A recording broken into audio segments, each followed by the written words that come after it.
Hai, hello para penonton Stellar Film, gimana nih kabarnya?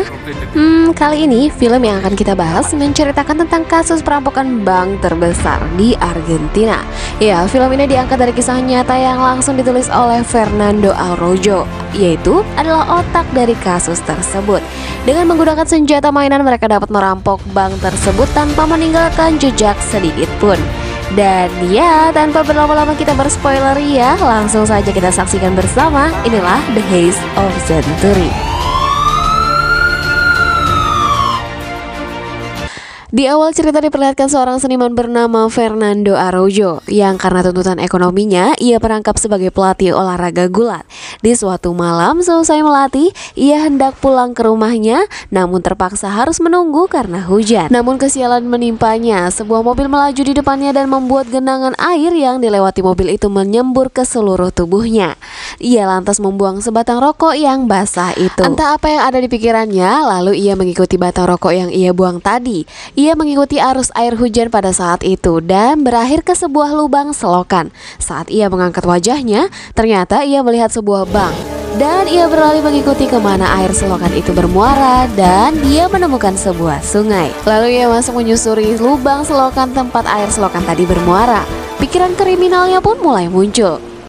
Kemudian ia mendatangi rekannya, Beto yang seorang montir. Ia meminta untuk menyiapkan peralatan untuk mengebor. Namun Beto memiliki permasalahan, yaitu ia memerlukan dana untuk membuat peralatan yang diminta Araujo. Lalu ia pun mendatangi rekan lainnya, yaitu Doc de Bauza. Namun kerabatnya itu pun juga tidak memiliki dana, namun ia memiliki rekan yang mungkin mempunyai uang untuk mendanai rencananya itu. Lalu kita melihat seorang yang sedang mencuri di sebuah perusahaan. Dia adalah Mario, teman yang dimaksud oleh Doc. Dengan lihai ia memasuki sebuah kantor dan membobol berangkas dari perusahaan itu. Setelahnya ternyata Araujo telah mengikuti Mario dan meninggalkan pesan suara untuk Mario agar mereka bisa bertemu untuk membicarakan sesuatu. Namun Mario yang belum mengetahui datang dan mengancam Araujo untuk tidak mengikuti dan macam-macam kepadanya. Sesampainya di rumah, Mario baru membuka pesan suara di teleponnya dan baru tahu pemuda yang baru dia ancam itu adalah kenalan dari sahabatnya Doc. Mendengar pesan yang ditinggalkan Araujo, ia pun lalu berencana untuk menjumpai Araujo. Di tempat yang telah Araujo tentukan, mereka pun bertemu dan Araujo langsung memberitahukan apa tujuannya menemui Mario. Namun Mario sempat menolak karena berdalih ia bekerja sendiri. Lalu Araujo membujuk Mario dengan alasan Mario selalu tertangkap karena curiannya hanya dalam jumlah yang kecil. Ia pun menawarkan satu perampokan besar. Araujo pun membawa Mario ke lokasi depan bank dan menaruh sebuah pita pada selokan. Lalu mereka menyusuri kembali selokan di bawah tanah itu dan Araujo dengan bangga memperlihatkan pita yang ia pasang tadi. Iya, itu adalah jalan menuju bank yang hanya berjarak beberapa meter dari selokan itu. Mario pulang untuk mendatangi putrinya, namun ia disambut dengan tidak baik oleh putrinya itu dan putrinya meninggalkannya begitu saja. Itu membuat Mario bersedia membantu rencana Araujo. Perbincangan pun dimulai. Mario pun menanyakan tentang bagaimana melewati sistem keamanan di bank itu. Bukannya tanpa persiapan, Araujo telah menyiapkan baju anti peralatan deteksi keamanan bank. Mario pun menanyakan hal yang paling penting, bagaimana cara membuka pintu brankas bank itu. Namun Araujo belum memikirkannya ternyata. Keesokannya, Araujo dan Beto mendatangi bank untuk mengetahui keadaan di dalam bank. Gerak-gerik Araujo yang mencurigakan diketahui oleh security bank. Beberapa waktu kemudian, ternyata polisi datang dan menangkap Araujo. Mereka membawa ke ruang bawah tanah untuk menginterogasinya. Namun itu keuntungan bagi Araujo, karena ia berhasil mengamati ruang penyimpanan di lantai bawah. Security yang memeriksa kamera Araujo tidak mendapati apa-apa karena Araujo telah melepas kartu memori kameranya itu dan mereka pun melepaskannya. Dengan begitu, Araujo yang sebagai seorang pelukis pun dengan mudah menggambar nenah dari bank tersebut. Kemudian proses pengeboran pun dimulai. Doc mengukur jarak yang harus mereka bor dan Beto pun memulai pengeborannya.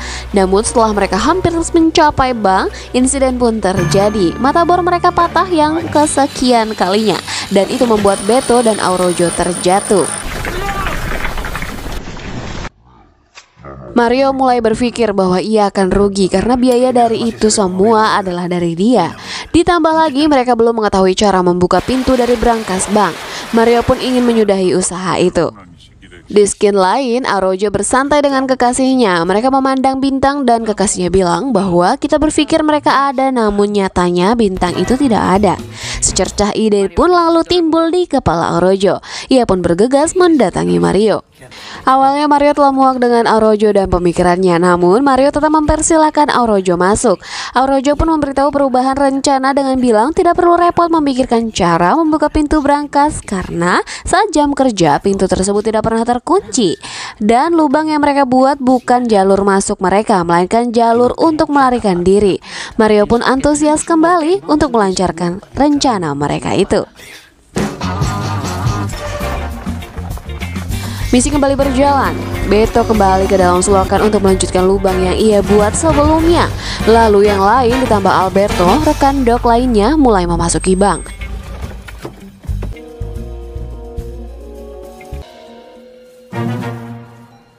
Penjarahan pun dimulai. Seluruh pengunjung bank diminta untuk tiarap dan para teller diminta untuk mengisi tas-tas mereka dengan uang.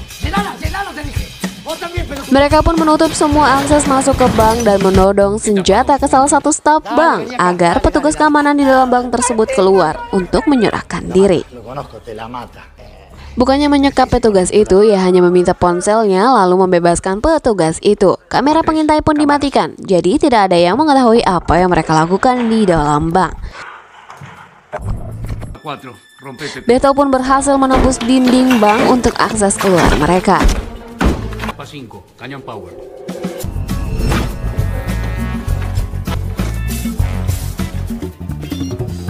Dengan alat yang telah Beto siapkan, mereka pun membuka lemari penyimpanan satu persatu sembari mereka mengumpulkan jarahan.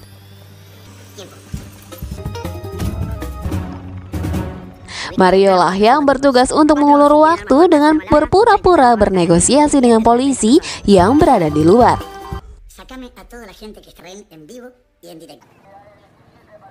Setelah semua lemari dibuka, tahapan selanjutnya ialah mengumpulkan senjata yang nyatanya bukan senjata sungguhan dan berestafet membawa jarahan yang telah dikumpulkan ke dekat lubang pelarian. Saat polisi hendak menghubungi Mario, panggilan itu tidak terkirim dan bilang bahwa nomor yang Anda tuju berada di luar jangkauan. Polisi merasa aneh, mana mungkin kalau di dalam bank itu tidak memiliki sinyal. Kecurigaannya berlanjut dan yakin para perampok tengah berada paling tidak dekat di lubang parit di daerah itu.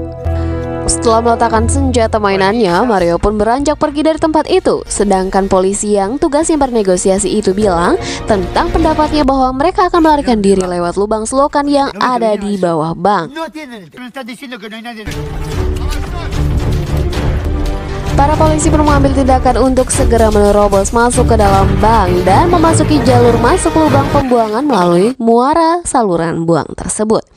Namun persiapan yang matang dari para perampok ini, mereka pun tidak melarikan diri dari muara tersebut, melainkan ke arah sisi yang berlawanan. Mereka membuat bendungan agar perahu yang ia siapkan dapat berjalan ke arah berlawanan tadi. Setelah beberapa kilometer mereka berjalan, ternyata mereka telah menyiapkan tangga untuk naik dan seorang rekannya, Alberto, pun telah menunggu untuk mengevakuasi rekan-rekannya dan hasil jarahannya. Mereka pun berhasil melancarkan aksinya. Di hari setelah pembagian jatah, mereka pun menikmati kehidupan barunya yang sangat mewah. Mario dengan koleksi cincin batu permatanya, mobil baru Marciano, Doc dengan meja yang bergelimpangan perhiasan, dan Beto yang membeli permainan game mobil-mobilan untuk anaknya. Namun tidak sampai di situ, ternyata permasalahan pun terjadi. Alberto yang selingkuh membuat istrinya marah dan langsung mendatangi kantor polisi untuk mengadukan suaminya dan memberitahu bahwa suaminya itu adalah salah satu pelaku dari perampokan bank yang baru-baru ini terjadi itu.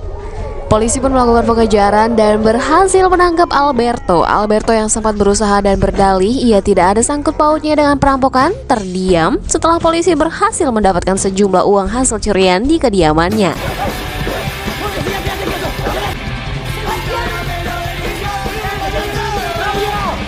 Rekan pencuri lainnya pun satu persatu berhasil diringkus oleh polisi.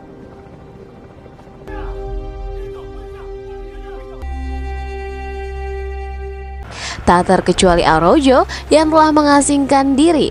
Mereka pun dinyatakan bersalah namun diberi kasasi atau keringanan masa tahanan dikarenakan senjata yang mereka gunakan terbukti bukan senjata api sungguhan. Dan tamat.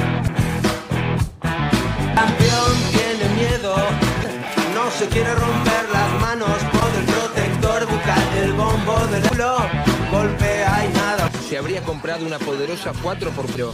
Sebastián Bolster tenía 20. Luis Mario. Pero lo perdonamos porque eso queda basura de la alta sociedad.